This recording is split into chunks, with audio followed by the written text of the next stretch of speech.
এই পৃথিবীতে সবচেয়ে বড় প্রতিশোধ কি? ঘৃণা, না কান্না, না রাগ? কি সবচেয়ে বড় প্রতিশোধ হলো তোমার সাফল্য। হ্যাঁ, তোমার সাফল্য। যে মানুষটা একদিন তোমাকে ছোট করে দেখেছিল, যে বলেছিল তুই কিছুই পারবি না, যে তোমাকে অবহেলা করেছিল, তুচ্ছ করেছিল, সেই মানুষটার সামনে একদিন তুমি যখন মাথা উঁচু করে দাঁড়াবে, কিছু বলার দরকার পড়বে না, কিচ্ছু বলার দরকার পড়বে না। তোমার উপস্থিতিই তখন তার জবাব হয়ে যাবে। তুমি মনে মনে ইমাজিন করে দেখো সেই জবাব কত বড় জবাব হয়ে যাবে। কষ্টের সময় কেউ পাশে থাকে না, এটা স্বাভাবিক। থাকে শুধু নিজের বিশ্বাস। তুমি যদি সেই বিশ্বাসটাকে আঁকড়ে ধরতে পারো, তাহলেই তোমার সাফল্য একদিন এত বড় হবে যে তোমার নাম শুনলেই অনেকে মাথা নিচু করবে। হ্যাঁ, তোমার নাম শুনলেই অনেকে মাথা নিচু করবে। তুমি ভাবো না, আজ তুমি একা? তুমি একা নও। তোমার কষ্টই এখন তোমার শিক্ষক, তোমার দুঃখই তোমার আগুন। যে তোমাকে ভেঙে দিয়েছিল সে জানে না যে তোমার ভেতরে এক দানব তৈরি করে গেছে, যে এখন শুধু সামনে এগিয়েই যাবে, এগিয়েই যাবে, পিছন ফিরে আর তাকাবে না। তুমি চাও প্রতিশোধ, তাই না? তাহলে রাগ করো না, ঘৃণা করো না, শুধু কাজ শুরু করো। নীরবে নীরবে পরিশ্রম করো, দৃঢ়ভাবে পরিশ্রম করো। কারণ পৃথিবীতে কেউ এতটা জোরে চিৎকার করতে পারে না যতটা জোরে একজন সফল মানুষ চুপচাপ প্রমাণ দিতে পারে। তাই আবারও বলছি, পৃথিবীতে কেউ এতটা জোরে চিৎকার করতে পারে না যতটা জোরে একজন সফল মানুষ চুপচাপ প্রমাণ দিতে পারে। তাই তোমাকে আমি 5টা কাজের কথা বলবো। প্রথম কাজ, তোমাকে তোমার রাগের দিকটাকে বদলাতে হবে। তোমার রাগকে দিক বদলাতে হবে। যে রাগ তোমাকে পোড়ায় সেই রাগেই তোমার জ্বালানি বানাও। তুমি কষ্ট পেয়েছো, ঠিক আছে, কিন্তু এখন থেকে সেই কষ্টের আগুনে নিজেকে গড়ো। তুমি ভাবো একদিন সে যেভাবে তোমাকে নিচে নামিয়ে দিয়েছিল, সেই জায়গা থেকে তুমি উঠে দাঁড়াবে। এমন জায়গায় উঠবে যেখানে পৌঁছাতে তার পুরো জীবনও কম পড়ে যাবে, তার পুরো জীবনও কম পড়ে যাবে। তুমি রাগ করবে না, কারণ রাগ তোমাকে পুড়িয়ে দেয়। তুমি ঠান্ডা মাথায় কাজ করবে, কারণ কাজই তোমাকে অত উঁচুতে তুলবে। তাই মনোবিজ্ঞান বলে, anger can destroy you or reboot you, it displace direction. অর্থাৎ রাগ যদি ভেতরে রাখো সেটা ধ্বংস করবে, কিন্তু রাগকে যদি কাজে লাগাও সেটা তোমাকে পুনর্জন্ম দেবে। আবারও বলছি, রাগ যদি ভেতরে রাখো সেটা তোমাকে ধ্বংস করবে, কিন্তু রাগকে যদি কাজে লাগাও সেটা তোমাকে পুনর্জন্ম দেবে। তুমি এখন থেকে প্রতিটি কষ্টের মুহূর্তে নিজের মনে বলো, আমি প্রমাণ দেব, কিন্তু কথাই না, আমার সাফল্য। তুমি প্রতিদিন নিজের উন্নতির জন্য একটা ছোট্ট কাজ করো। হয়তো একটা নতুন স্কিল শিখবে, একটা নতুন বই পড়বে।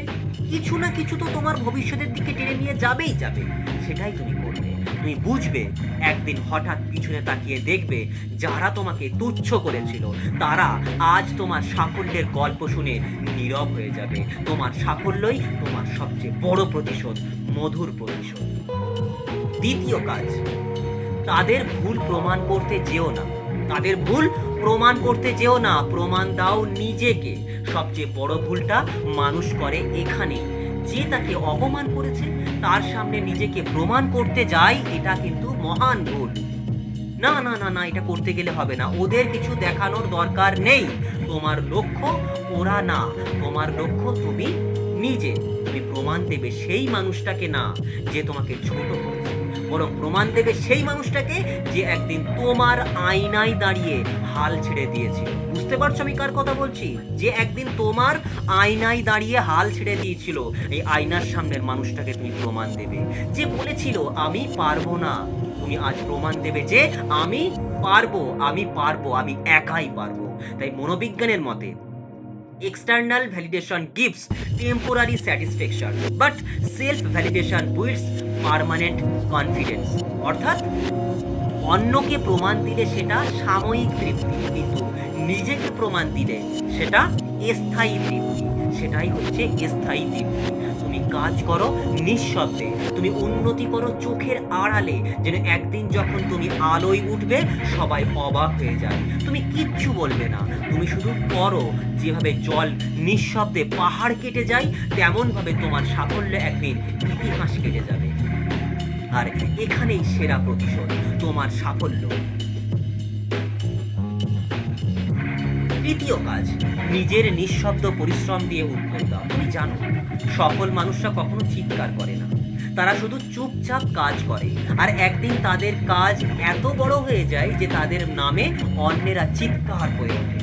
যে মানুষটা তোমাকে একদিন হালকাভাবে দেখেছিল সে আজও হয়তো আগের জায়গাতেই দাঁড়িয়ে আছে, কিন্তু তুমি তুমি এখন নিজের স্বপ্ন করেছো, নিজের সাম্রাজ্য তৈরি করেছো।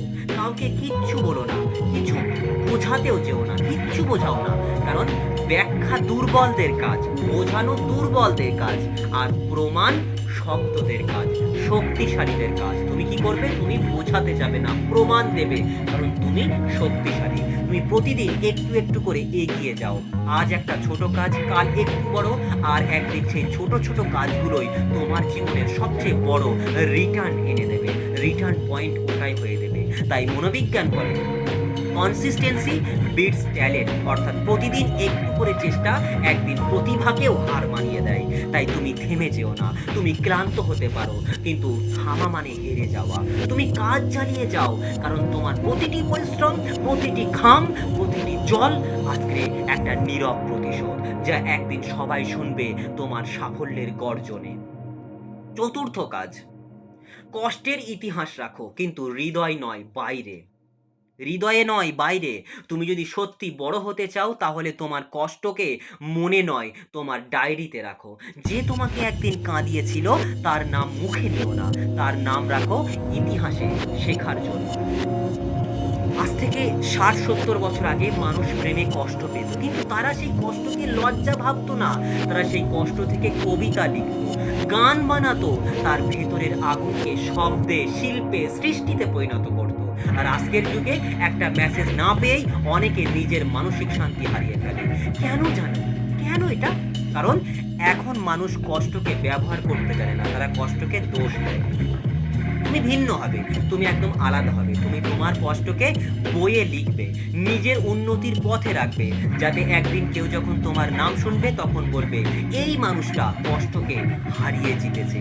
তাই মনোবিজ্ঞানের গবেষণায় দেখা গেছে যে মানুষ নিজের আবেগকে প্রকাশ করতে পারে সে মানুষ মানসিকভাবে সবল হয়, দুর্বল না। তাই তুমি কষ্টকে চেপে রেখো না, তাকে কাজে লাগাও, তাকে রূপ দাও তোমার সাফল্যের পথে।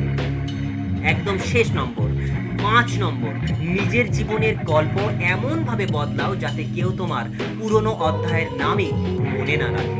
একদম এমনভাবে বদলাও যাতে পুরনো কথা কেউ মনে না রাখে। সবচেয়ে বড় প্রতিশোধ তখনই সম্পূর্ণ হয় যখন তোমার সাফল্য এত উজ্জ্বল হয় যে তোমার অতীত অন্ধকার ঢেকে দেয়।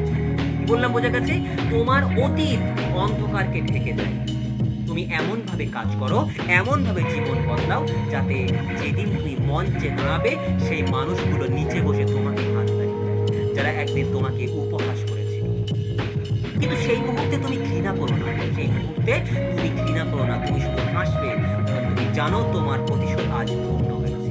তুমি প্রমাণ দিয়েছো যে তুমি শুধু টিকে নেই, তুমি জিতেছো। তুমি এমন জায়গায় পৌঁছেছো যেখানে তাদের কথার আর কোনো মূল্যই নেই। তাই মনোবিজ্ঞান বলে সাকসেস রিরাইটস মেমোরি। সাকসেস রিরাইটস মেমোরি, অর্থাৎ সাফল্য এমন এক জিনিস যা মানুষের অতীতের কষ্ট মুছে দিয়ে নতুন গল্প লিখে দেয়। তুমি সেই নতুন গল্পটা লেখো নিজের হাতে, যেখানে তুমি নায়ক আর কষ্টগুলো শুধু অতীতের অধ্যায়। তাই পৃথিবীর সব মানুষই একদিন কোনো না কোনো কষ্ট পায়। কেউ অপমানিত হয়, কেউ হারায়, কেউ ভেঙে পড়ে, কিন্তু সবাই উঠে দাঁড়ায় না, সবাই উঠে দাঁড়াতে পারে না। কিন্তু যে মানুষটা কষ্টের পরও দাঁড়িয়ে থাকে, যে চুপচাপ নিজের সাফল্যের রাস্তা তৈরি করে, সেই আসল বিজয়ী। তুমি আজ থেকে আর কাউকে কিছু প্রমাণ দিতে চেও না।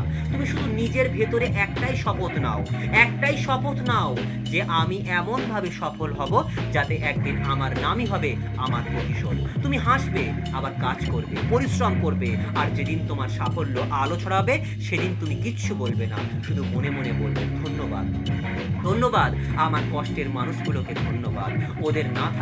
ওরা না থাকলে আজ আমি এই জায়গাতে আসতাম না। তোমার প্রতিশোধ কখনো রাগে নিও না, কখনো রেগে গিয়ে প্রতিশোধ নিও না।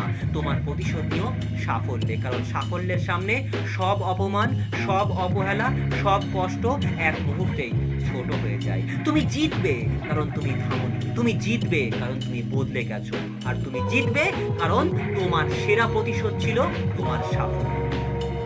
তো ভিডিও সম্পর্কে তোমাদের মতামত অবশ্যই কমেন্টে জানাবে।